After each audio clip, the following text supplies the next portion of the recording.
Welcome to the F4 podcast, where your hosts, Brian, Brooke, Charles, and Vanessa, discuss all things faith, family, friends, and fitness.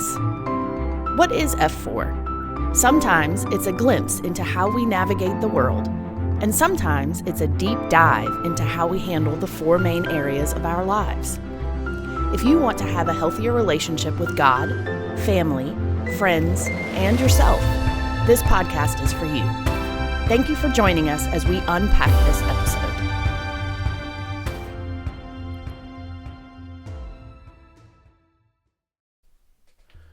Welcome back to episode 24 of the F4 podcast, Disconnected. In today's episode, part 2, we go deeper into what it means to have cell phones in our life and the challenges that they present in our relationships. We also tackle how to break that cycle and become more connected with those in front of us. We hope you enjoyed this part of this episode, and we look forward to your feedback after the show.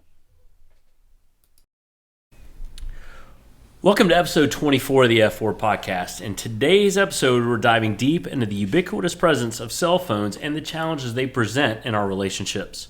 I'm excited that we can discuss and unpack this problem and burden that I've been wrestling with over the past couple months, and I know some of my co-hosts have as well. But before we jump into that, my name is Charles Giddens, and I'm one of the F4 hosts. I'm joined today by the F4 regulars, my wife Vanessa. Hello. And our super awesome friends Brian and Brooke Marston.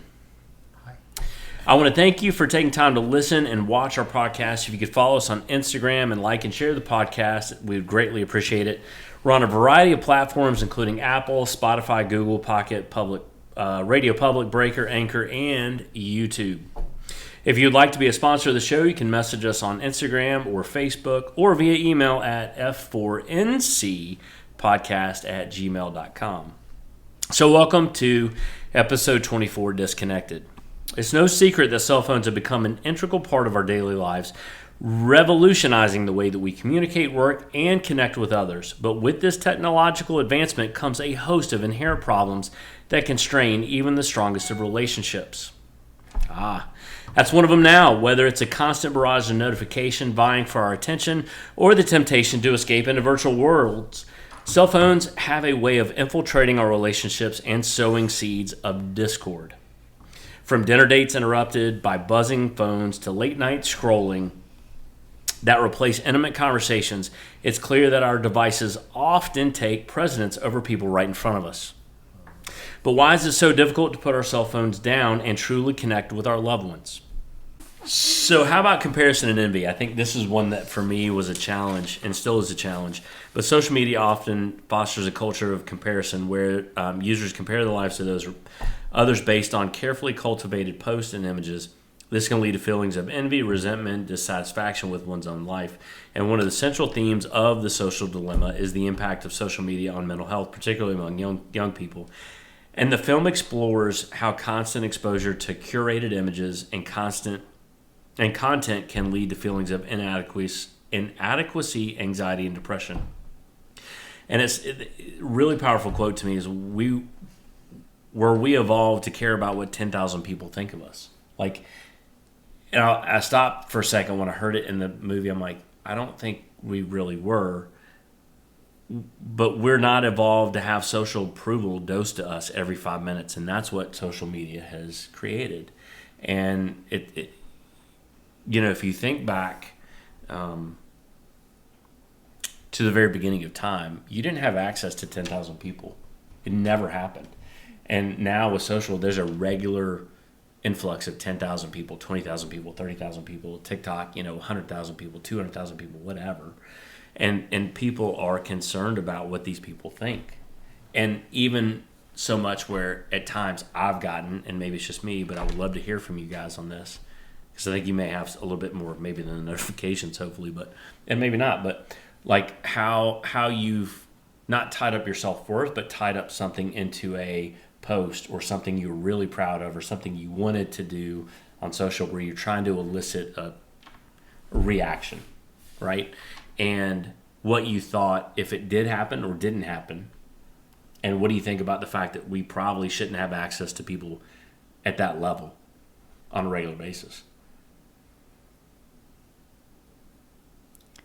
I actually have a very wide range, I think, of relationship with social media in regards to things like that. When I first got onto Facebook back in the dark ages, Parker was a year old. We still lived in Georgia, so he was probably a year old, and I was a stay-at-home mom at that point, and he traveled a lot, and Facebook was a good way. I'd been involved in the Yahoo, the group emails, you know what I'm talking about, from way back when you could email a whole group of people one thing. They were on this email list, and then people could respond, and you would get all the emails. I never did that. You never did that? I did that for dog training. It sounds great. I did that for dog training. It could be great. It could be also awful, depending on the day. But it could be like next door, it sounds like. It was, well, the design of it was supposed to be, you know, sharing information. It was quickly. Yes. And getting feedback and ideas, sharing ideas with people. Like I said, the email group I was on was for dog training, so it was all dog trainers. Okay, so there was that. That was the precursor to social media. Then stay-at-home mom, husband travels a lot. Look, there's this thing called Facebook that apparently people have been on for years, and I didn't know anything about, and now I'm on it. And oh, look, here's my friend Emily from high school, and oh, look, here's my friend so-and-so and my friend so-and-so, and now and then it's like ding, ding, ding, ding, ding, ding, you know, you make all these connections with people you haven't seen in forever. So it feels good and it's interesting, and then you get bored with that, but then the next thing comes along, and then by the time we moved up here, Instagram had been around for a while. I finally get on Instagram, and then it's like, oh, pictures, and it's not all these rants like on Facebook, and it's just pictures and people are happy and whatever. And then the next thing I know, I'm asked to be an ambassador for a brand, and to go along with this great discount that I'm going to get for this brand that I do enjoy, I stand behind. It's a great product. Not anymore. But used to be a great product. In exchange for this discount and these products, I have to make a certain number of social media posts. So that's when it started to change, I think, for me, from something that I could enjoy and connect with people that I hadn't seen in a long time. And then when we moved to North Carolina, I could allow people not near me to get a glimpse of what was going on with my kid. But then it flipped, and then it became okay, well, I have to make these posts. And then it became people are liking these posts. And then before I knew it, it really was sort of a look at me kind of thing. I'm going to make these posts. And then I was making, for an entire year, I made a post about running. Every day that I ran, I made a post about running. Most of those posts they didn't feature me or the product that, you know, most of them showed my dog or a picture of where I was running. So it was kind of an accountability thing at that point, but then the brand ambassador thing, it became much more a look at me. And so I quit that. And then there was still a look at me in the background going on, but it was to promote the gym. Oh, I'm going to make these posts to promote the gym. But there really was an element of self-promotion and seeking approval of others that was behind a lot of the posts that I was making. It had switched from accountability to, okay, I get something out of it, to, hey, you know, this is stroking the old ego there a little bit with the likes and shares and everything. So anyway, and now then it's kind of gone full circle. Now I post more about my kid and his accomplishments, what he does, I think, than anything. And social media posts about the gym, they have their own platform, and I try to not even do those anymore. So I said a lot of words. I will turn it over to you guys. Now I'm done.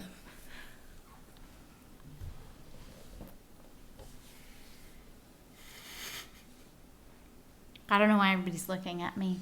You're up if you have anything to say. I mean, I do not have the same social media story that you have. But I will say, I mean, being a stay-at-home mom with young kids when Facebook first came about, that was definitely a great way to connect. And it was a great way to connect with other stay-at-home moms. I mean, there were people that I would see at church on Sunday, but throughout the week, we would interact via Facebook. Sometimes I still, in the memories, it'll say, you have a memory with so-and-so, and I'll read it, and I'm like, what the heck is this? It must have been something that, we were reading books together, but instead of calling each other or sending a text, we would just do a little Facebook thing. But I'm like, I don't even know what this means anymore. But it obviously meant something because it has made it here, Right. So it was definitely a good way to connect. I thought of a story when you were talking, and I'm not really sure that this answers the question. But I can remember distinctly, we had been here a couple of years. We had been in North Carolina a couple of years, and I'm not even sure if I had social media on my phone at this point, if it was still on the desktop, because I didn't have a laptop, so it would have been a desktop. But I saw that a group of friends had gone to do something that I hadn't been invited to. And I remember being so sad. Like, I was so sad. I cried legitimate tears. I'm an adult woman, like, this seems so silly, but like, I was so sad about it. We talked about it. I don't even know if you remember, but you were like, well, did you even want to go, or would you have even wanted to go? And I was like, no, but that's not the point. It's not something I even wanted to do, but I hadn't been invited, and I saw that I hadn't been invited, and that made me so sad. But because you asked me that question, like, would you have even wanted to go? And my honest answer to it was no. I think that changed the way that I looked at it. I think that moment actually really changed how I interacted with social media. I was still on it. I still enjoy it.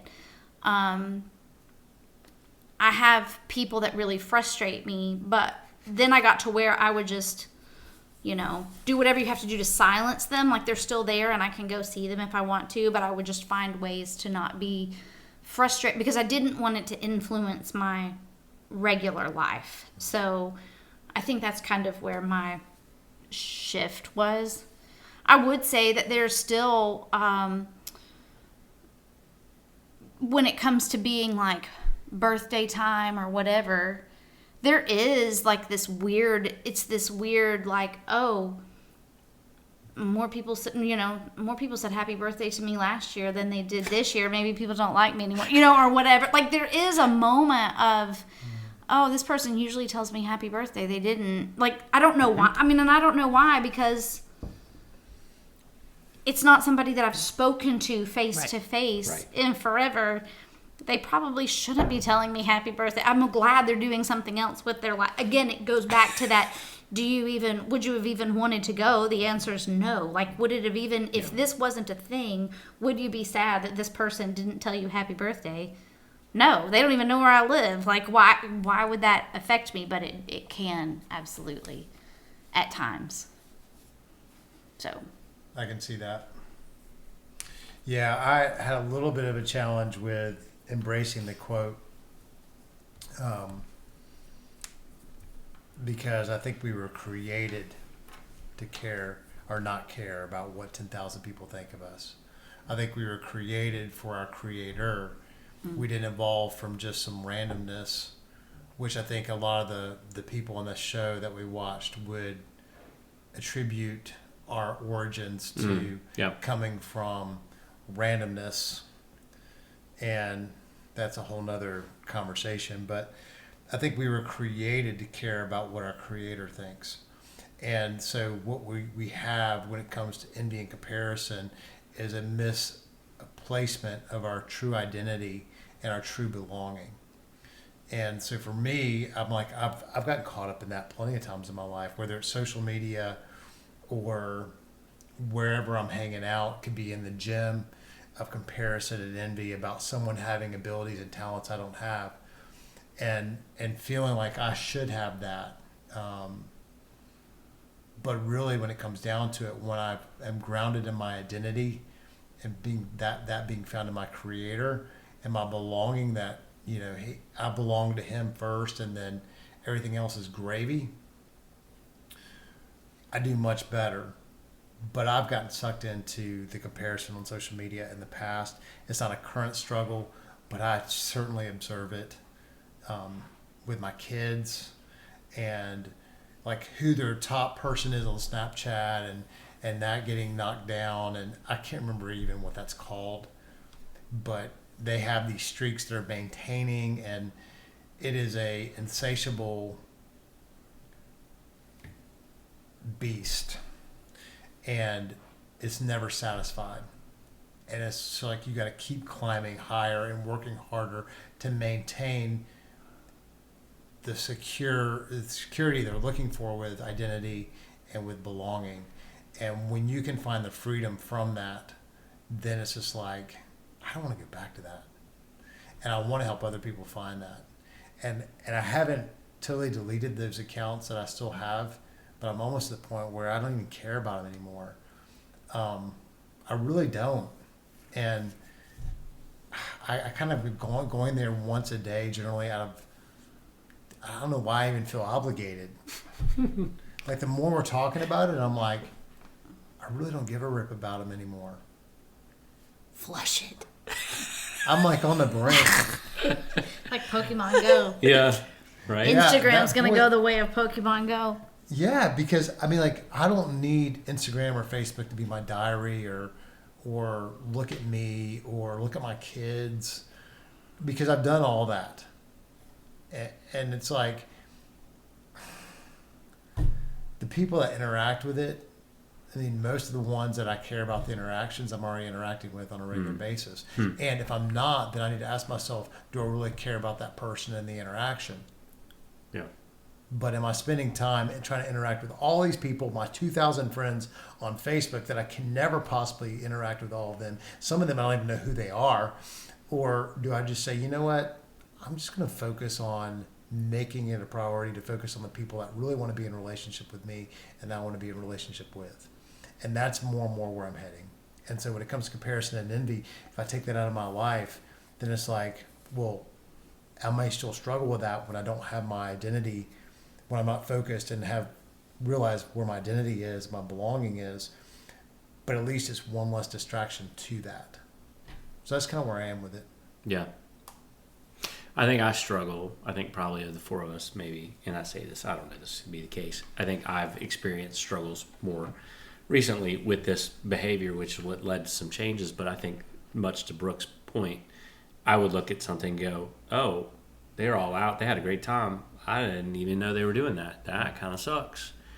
And I would I would ruminate on that, and I would dwell on that, and it would be, whether it's right or wrong. And clearly it's not right, and my identity is, should be tied up into different things. But I'm wired in a way where I really want people to like me. I want to be invited to things. I want things to be different for me. Probably going back to what I'm reading now, something happened when I was a kid. I haven't figured it out yet, but something happened to me. Probably, like all of us, we all have a story there. But I think looking at that makes me very insecure and very, as a 50-year-old adult male, like it makes me feel like a 10-year-old kid, like, and I think that's where I get caught up. Not necessarily oh, look, they're doing so well. I don't care. Like, I don't care about that. Like, you could be making $4 million, every 3 days, and I could care less. That's not me. It's not what I've structured my life around. But like, oh, you went out with so-and-so, and y'all had this awesome time, and it looked so great, and well, I thought we were friends. Well, I guess we're not. and it doesn't mean that, but that's kind of how my head works. Which is why, a while ago, I quit posting about things that I did with other people. I'm like, I'm just not posting about it. It's not important. No one else needs to see that. That's for me to see. It's not for anybody else to see. And not because I was trying to keep other people from doing that. It wasn't important for me because I knew how it felt on the other end of that to go, I'm not doing that. And no one asked me to do that, but I am very wired in that way, like you said, to go, oh, I feel horrible. Like, oh, they had this great time, and even to an extent where sometimes I'll find out about, oh, there's 5 couples going somewhere and we didn't even get an invite, and I have the same feelings whether it's on social or not. Oh. So I know that's a problem for me, and it's something I have to work through long term. But social makes it worse for me, so I've got to really pay attention to that kind of behavior. And that really, and not necessarily a comparison, but from an envy standpoint and a jealousy standpoint. I mean, it's something that we processed it in our process with a group at church not long ago, and I'm like, I really sometimes struggle tremendously with jealousy in my life based on things I see on social, which may or may not even be true. There's no way to know. So the other thing, the last real big piece, misinformation and polarization that we went through, and social media platforms, whether, I know some people are going to probably tune out at this point, but they've been criticized for the role in spreading misinformation. And you can say, oh, it's not really spreading information and misinformation if it's true. And here's the thing. There is a spread of fake news and conspiracy theories all over social media, depending on which side you're on. Doesn't matter. It's on both sides. And I think sometimes we forget about that. And this can contribute to societal polarization and undermine trust in reliable sources of information. And some people are saying, there's no reliable source of information at all anymore. And I would probably disagree with that to an extent. But neither here nor there. I know people that would argue that point.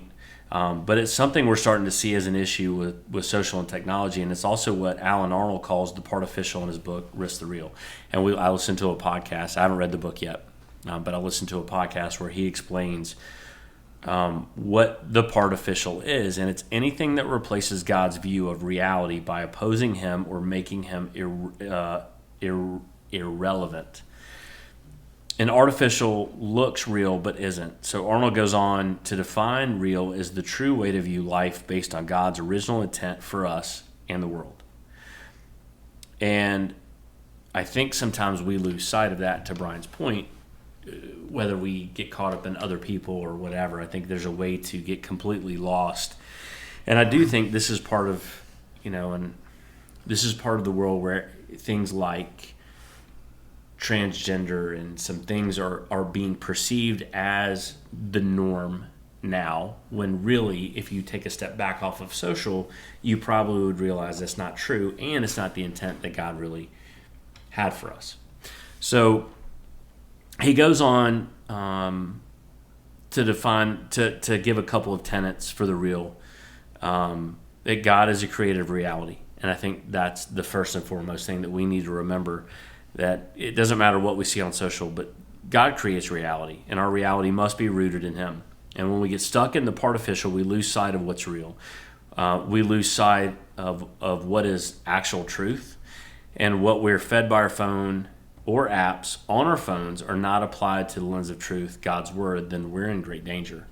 And I see this over and over again on social, especially after listening to him explain it that way. And I'm like, oh, this is a monumental problem. And this is why I think in a lot of cases we are stuck where we are as a society, and really trying to live out, to Brian's point, trying to live out what is important to our Creator and what we've been created to do. Have you guys, I think about the echo chamber conversation and all these things that happen from the partificial, and how we are trained and led and fed on social to think that everybody believes just like us. Like, everybody thinks that, whatever is okay. And you name it. Maybe it's one side saying, well, you're all bigots and white supremacists and blah, blah, blah, and, all this stuff. And other people on the other side are like, well, you're only want to see all this stuff that we don't agree with happen. And I think it becomes pretty scary when you start getting into a world where social is feeding your news, essentially. You guys seen that happen? Is it something you worry about? Is it something you think is a problem?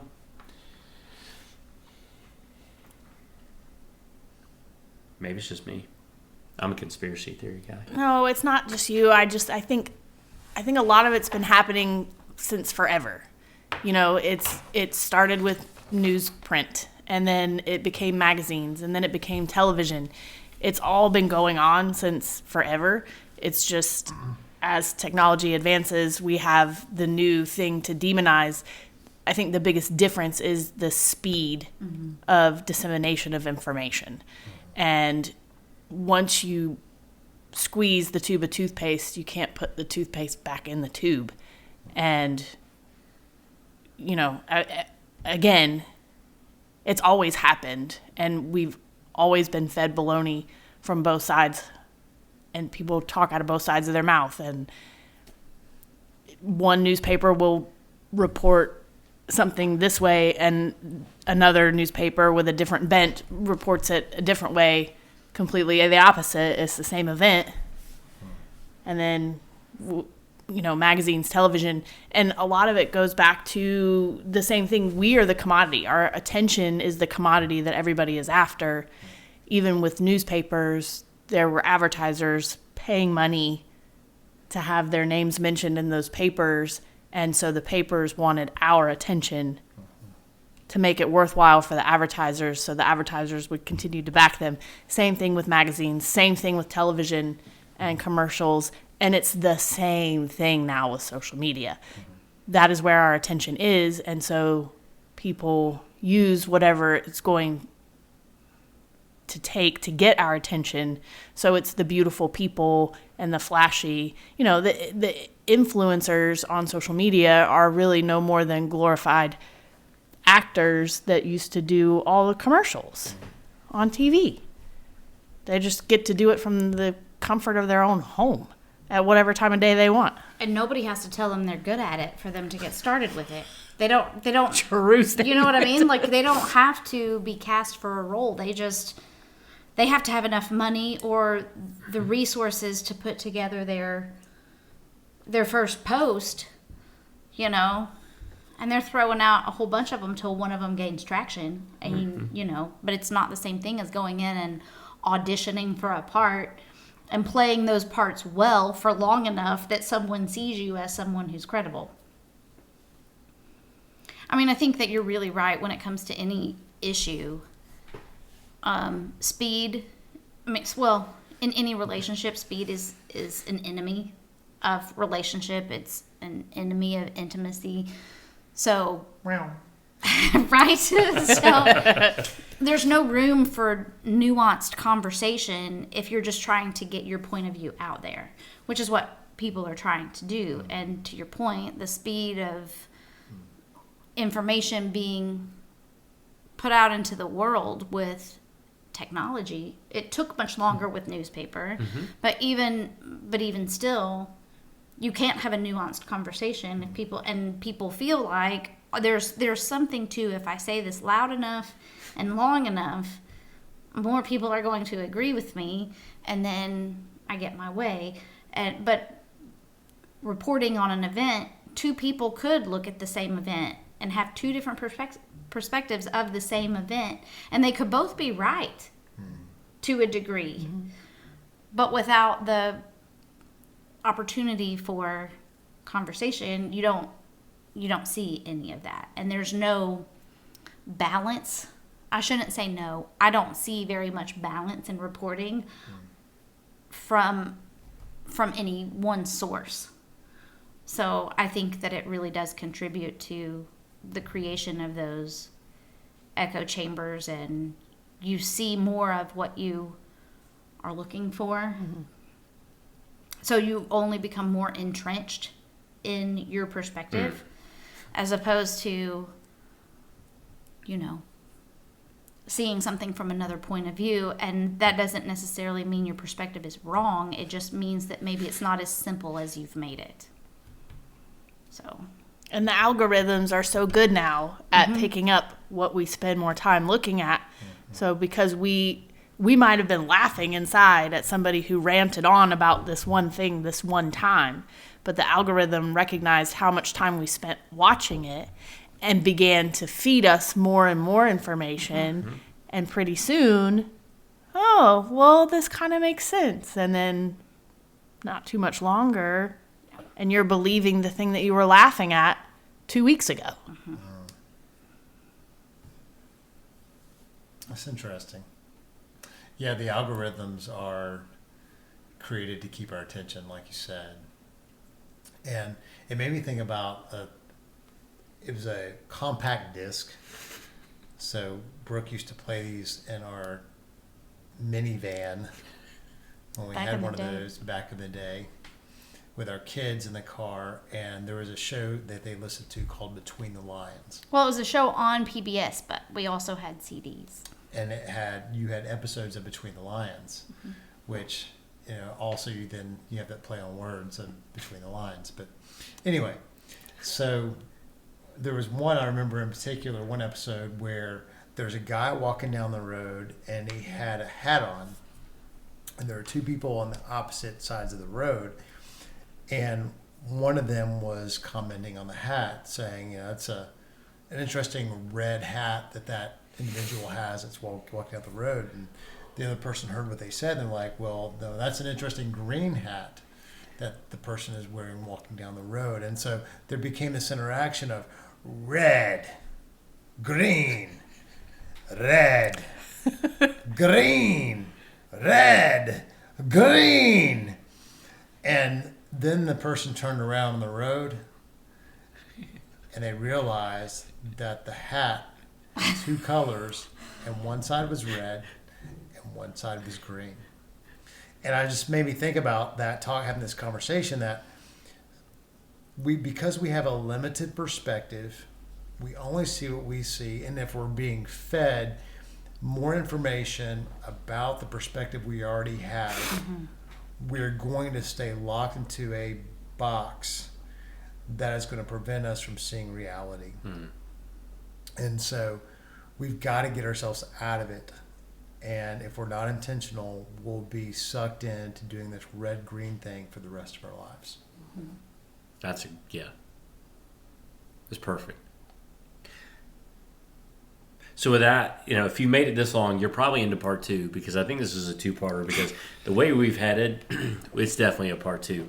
So I want to switch gears and really kind of transition into what we've seen, unless somebody has something else they want to add from anything we else covered. But really what we do from this, right? Because I think what got me thinking about this podcast and what I've done personally and what I think some of us have done is kind of try to fix some of this. And this is where the kind of rubber meets the road. And here's what I'm going to tell you, and this is not in the show notes, this is kind of what hit me. I've been doing a lot of things and a lot of thinking about a lot of things. And it's so easy for people to listen to this and go, well, this doesn't apply to me. There's no way I could do that. I can't do X, Y, Z. You don't know me, Brian. My life is set up where I can't be off social. I can't be off my phone. My kid needs a phone. Like, there's so many things and excuses that we could give. Here's what I'm going to tell you for this next part. It's just to listen with an open mind and understand that maybe there's a different way to do things than what we think, because we're so entrenched and ingrained in what's become normal for the last 10 or 15 years. So with that being said, I want to transition to kind of how we fix some of the problems we've addressed today and what we think we want to do, or things that we've all done up until this point, because I think all of us right now have probably done some things different. At least from my perspective, I've seen different from each and every one of us, even as recently as the last 2 or 3 months, right? So Brian sent us a post from a guy, Lance Simpkins, and he stated this: Microsoft conducted a study and found that 77% of people, when nothing is occupying their time, the first thing they reach for is their phone. I don't think the greatest threat to Christianity is secularism or atheism. I think it's distraction. Jesus regularly withdrew from demands and distractions to pray, which raises the question, if Jesus often felt the need for stillness and silence, shouldn't we? In his new book, Practicing the Way, John Mark Comer writes this: Who are you following? Everybody is following somebody or at least something. Put another way, we're all disciples. The question isn't, am I a disciple? It's who or what am I a disciple of? With the rise of social media empires and their spooky digital algorithms, these powerful forces now have direct access to our flows of consciousness every time we slide our thumbs across our phones. What we are led to believe are just ads, news links, retweets, and random digital flotsam are, in reality, mass behavior modification techniques intentionally designed to influence how we think, feel, believe, shop, vote, and live. To quote the tech philosopher Jaron Lanier, what might once have been called advertising must now be understood as continuous behavior modification on a titanic scale. The world, as it's called in the New Testament, is forming us constantly. But what is it forming us into? Because we are each becoming something. That's the crux of the human experience, the process of becoming a person. To the human, to be human is to change, to grow, to evolve. This is by God's design. The question is not, am I becoming a person? It's who or what am I becoming? So with that in mind, what have you guys done recently, or not even recently, a long time ago, to Brian's point? What have you done to help some of the problems, combat the problems that we're seeing from social media or your phone in general, or distraction in general? I'm interested to know, because I think this is helpful for people, because unless you do a lot of research on your own, you're not necessarily going to get this. And you're not going to get it from people that have actually done it or trying it or doing it. I think it's easy to say, oh, well, the pie in the sky is just get everything off, just throw my phone in the garbage and walk away. Well, that's not reality for most people. So what are you guys doing? I'm interested to know. I've turned off notifications, most notifications. I don't remember which ones I still have on, but they're very few and far between. Maybe like my calendar, something like that. But I use Do Not Disturb often, sometimes to my detriment, even though I have set breakthroughs on my phone for my immediate family. Oftentimes I'll leave my phone in the car or my truck when I go into places, whether it's the gym. I don't do it all the time, but if I'm like, you know what, I don't need this, I'll leave it in my car, or I'm going to lunch with somebody. I don't need this right now. And, there may be someone that needs me, but I'll check it when I get done with whatever I'm doing, because I'm not going to be checking it during that time anyway. I wear a dumb watch. I've never had an Apple Watch, and I don't say that as a point of pride, because if someone had given me one, I would have worn it at one point in my life and be like, oh, I got an Apple Watch. Look how cool I am. But there was a point in time where I realized I wouldn't want one anymore, because I would have conversations with people. You used to be one of them, Charles. And not to throw you under the bus. Well, I mean, you don't have it now, but you would look at it while I'd be in conversation with you, and I would do the same thing I do with a lot of people. I would just stop talking, because you can't have your attention in two places at once. And I'm not interested in wasting words. And so I don't have to talk. Like, I'm fine to just say, I'll go do something else, or I'll listen. But so I wear a dumb watch, and then I took social media apps off my phone, because I didn't want to be tempted to scroll when I experience some boredom, which I rarely do. But I wanted to spend my time doing something else, whether it was reading or interacting with somebody, because one of the things that has died is interaction with people that you don't know in a public space. Because most people, when they're bored, let's say they're at the shop to get their car fixed, you walk in and you have this.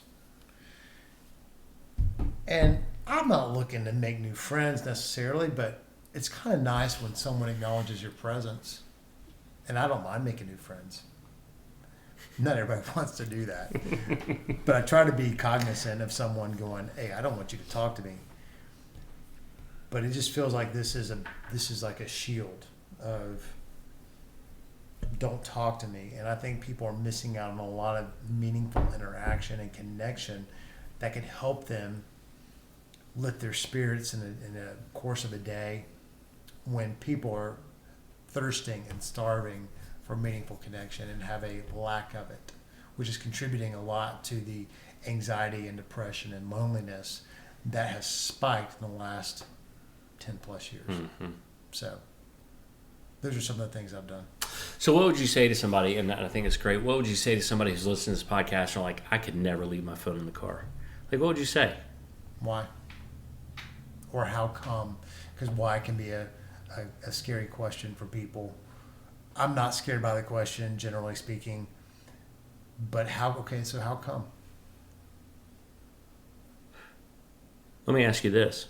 When you started doing that, because I know you haven't done it forever, so when you started doing it and you made a conscious effort to do it, how did you feel when you started doing that? Did you feel just like, I'm perfect, everything's great, I don't have any issues at all? Or did it be like, oh, I don't know, I feel a little weird, I don't have my phone on me?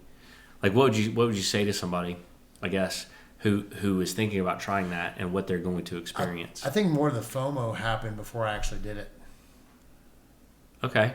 I think once I actually did it, I realized, I'm fine. And other people may be different than I am. But it was, most of my FOMO happened while I was still possessing my phone. And it's like, I actually took this, like when I took the social media apps off my phone, I had FOMO of taking those off my phone. And yet I was reading this book with a group of guys, and that was the challenge. And I was one of only 2 guys that said they did it, even though I'm not sure that the other person actually did it. But I'm not calling them a liar. I don't know. They were still on social media a lot because every time it seemed like I would go on my laptop, they were there. And I'm like, well, you're on your laptop a whole lot. But, which I wasn't on my laptop a lot doing that. But I realized I'm not missing out. So it was more before I actually did it that I felt the apprehension. Okay. I like it. It's my reality or my experience. Yeah. Okay. I said before, I don't have notifications on my phone, text messages. Every once in a while, I'll get a notification from some random thing like Instacart or something, and I'm like, I thought I had all my notifications turned off, so maybe that's them trying to get me to use it. You know what I mean? Maybe it's them trying to get me to go shopping, because I'm pretty sure I have notifications turned off on everything. Mostly because I don't need it. Like, I'll go to it when I go to it, and that's kind of been my philosophy with it. I pretty much take my phone with me places, but it's a couple of reasons. One, I don't want to lose it, and 2, it's a just in case thing for the kids. But I'm a little bit different from Brian in that I'm not quite as all in on things. I can do things for a period of time and then walk away. But I would say that probably the thing in the last couple of months that's been the biggest shift for me that has been it has probably been the most helpful thing as it relates to the phone. But it's not just the phone, it's everything else. And funny, it's an app. Brian encouraged me and several of us actually to use this pause app to spend a few minutes once or twice a day and just focused really prayer with God. And there's a pause app that leads you through, and it's very calming. I know some people use like the Calm app, Calm app, yeah. For meditation and things like that. So I mean, I guess it would be similar. I'm not on Calm, so I can't say for sure, but it is meditative prayer, really, the pause app. And so that has probably been the thing that's been most helpful, because after I do Bible reading, I do pause, and I do my Bible reading first and then the pause app, and I'm not really sure why I go in that order, but it's the order that I go in. And it has been really, really helpful in focusing my mind and going through there's a whole piece on mental resilience that I'm not doing on pace with how it's laid out, so it's taking me much longer. But the aspect of the pause is to consecrate your mind to God. And they go through all sorts of things. I give you my thoughts and my focus and my attention, all the way to my interpretation of events. And that has been so helpful, because I think that when I'm further along in the day and I reflect back on how I started the day, when I've started the day consecrating my mind to God and giving him my thoughts and my focus and my attention and all of those things, I go on social media probably once or twice a day. I don't spend a lot of time there, but part of why I think I don't spend a lot of time there is that I really do think there is something to consecrating my mind to God, so that when I find, okay, this isn't productive, or this isn't taking me where I want to go, this is keeping me from being focused on things that are more important, it's not helping me interpret events in view of the reality of God. I'm creating this other world. It's easier to get off of it. I don't feel like I'm missing. There isn't any part of me going, well, I'll just stay here for, another couple of minutes to see if there's something good that I'm missing somewhere down here in the feed that I just haven't gotten to yet. It's easier to walk away from it. And I really do think that a lot of it has to do with starting the day with that kind of focus. It just doesn't have the allure to spend time there. And that's not I love a good cat video, and, I do. And I like to see, what certain music artists are doing on their tours. I get a real kick out of seeing what other people video from their shows, and when they start singing over the artist, and you're like, this is not good, why do you do this? You enjoy that. But I get a real kick out of it. I just think it's so funny. You took the time to post this. You thought somebody would want to hear you singing on top of this person, and obviously somebody does enjoy it, because I find it hilarious.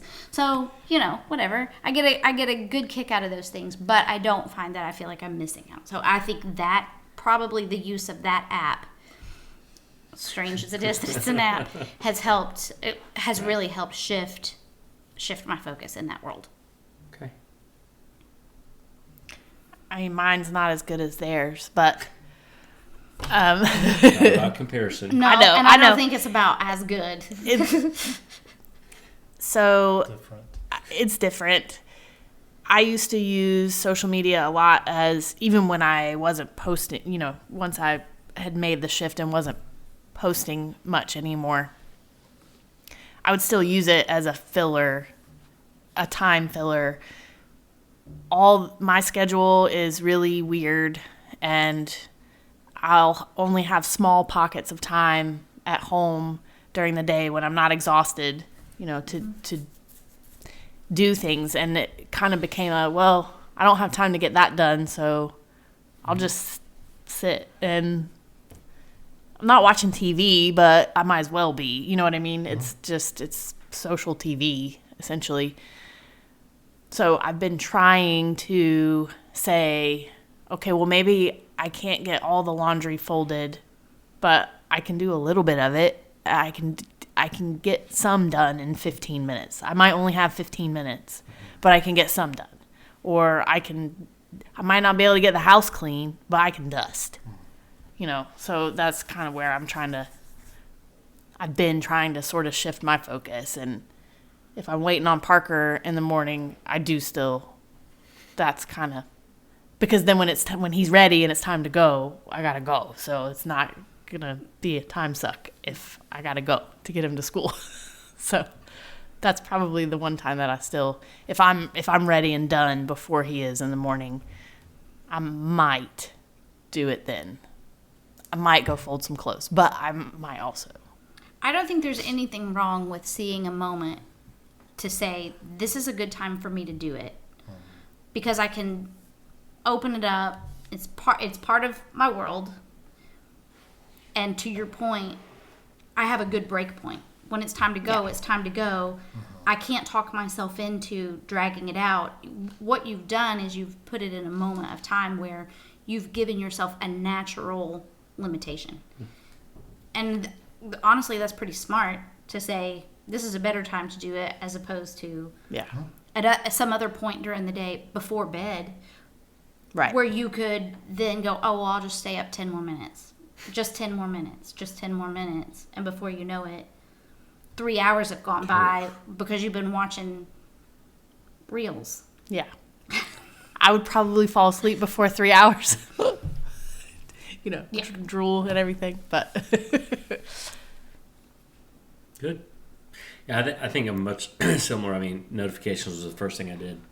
I mean, I think if you watch any sort of documentary, do any sort of research, they'll tell you the first thing you need to do is get all notifications off your phone, because it's a way they get you back in, and it's just too easy to click on notifications. So that was the first thing I did.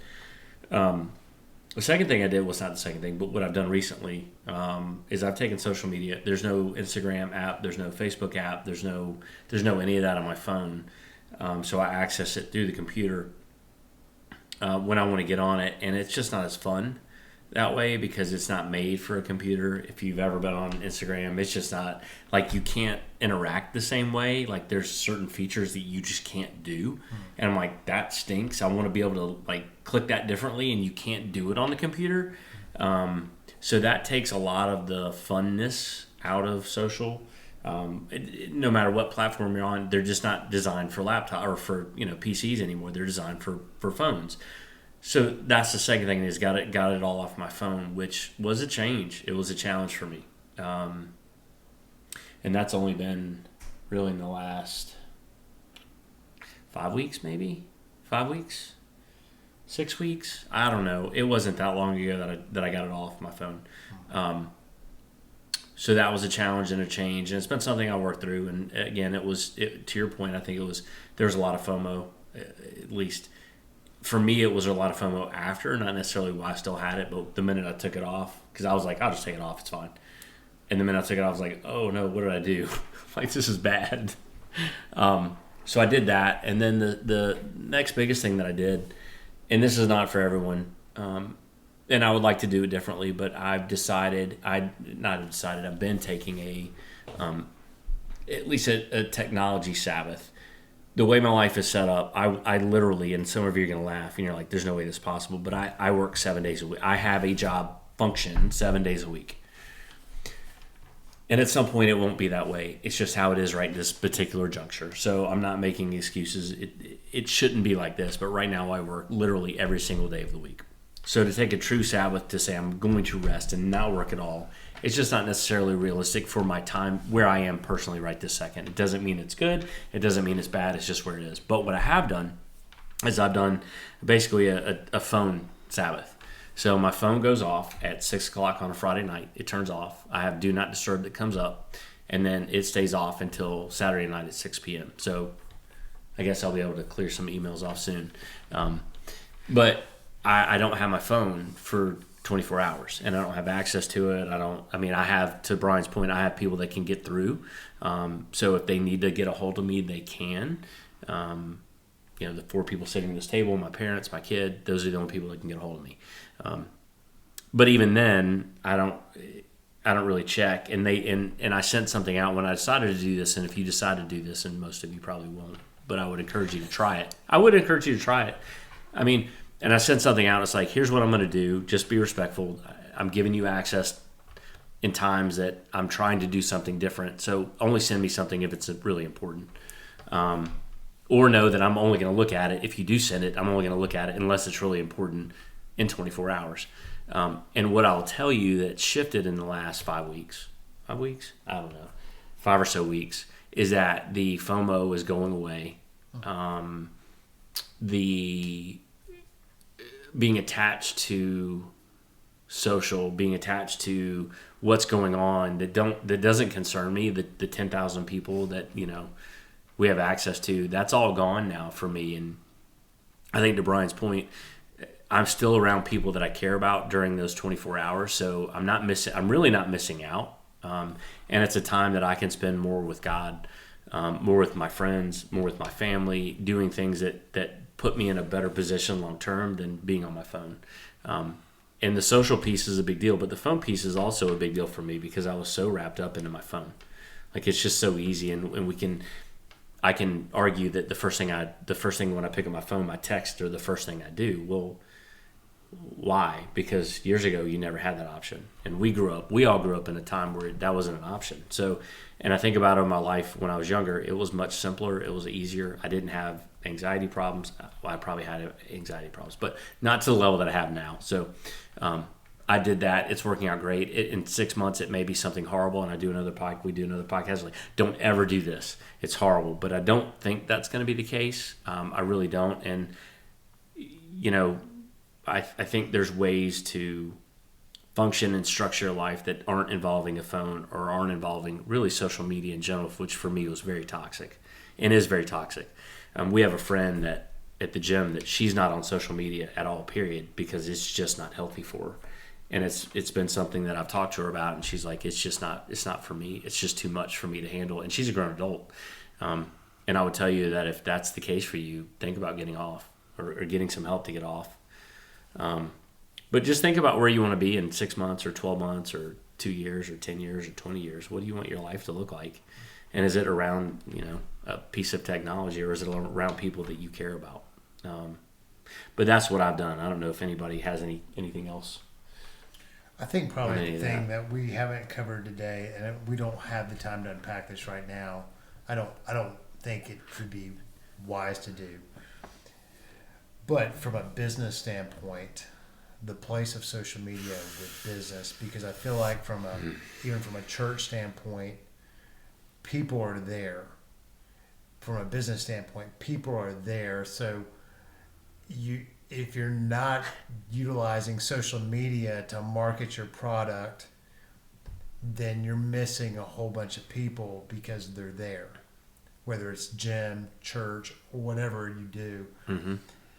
So I do think there's a conversation that social media has a place, but I can also see all the detriment and all the damage it's causing and how people are mismanaging their time, their mental health.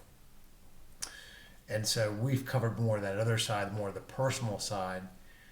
But from the professional piece, I just think there's a whole lot more to unpack there. And I think what I don't want people to hear us say is we don't think it has a place at all. I don't think it's going away. I think it would be illogical for us to say that at this point. But I am saying I think we are saying from a personal management point, we can do better. Mm-hmm. And so I hope that if you've made it this far, whether you're in part 1 or part 2, whatever this ends up becoming, that you won't write it off, and you'll be able to take the principles and concepts and apply it personally, while also seeing that there's more that we could cover in several podcasts around this topic. Yeah. So that's what I wanted to add. Yeah, and we're going to post this on social. So exactly. Because, and we're going to ask you to share it on social. And like it. Share and like the podcast. Yeah, I mean, and that's, therein lies the dilemma, right? I mean, it's tough. It really is tough. And I think you stated it perfectly for me, is that you have to figure out personally where that line is for you to figure out personally, not from a business standpoint, because you have to reach people. Like, unfortunately, that's just where we're at. But how do you manage that in your personal life where you're going to be healthy still? What else? You guys got anything? No? Okay. Cool. Well, this one's been a long one, and it's now in part 2. So if you made it, we appreciate it. We hope you found this helpful. We would love to hear your feedback. We would like to hear your feedback, and it can be on social. We do still check it occasionally. Or you can send us an email at f4ncpodcast@gmail.com. Or send a comment on YouTube or Spotify. We get all of those when we check them pretty regularly.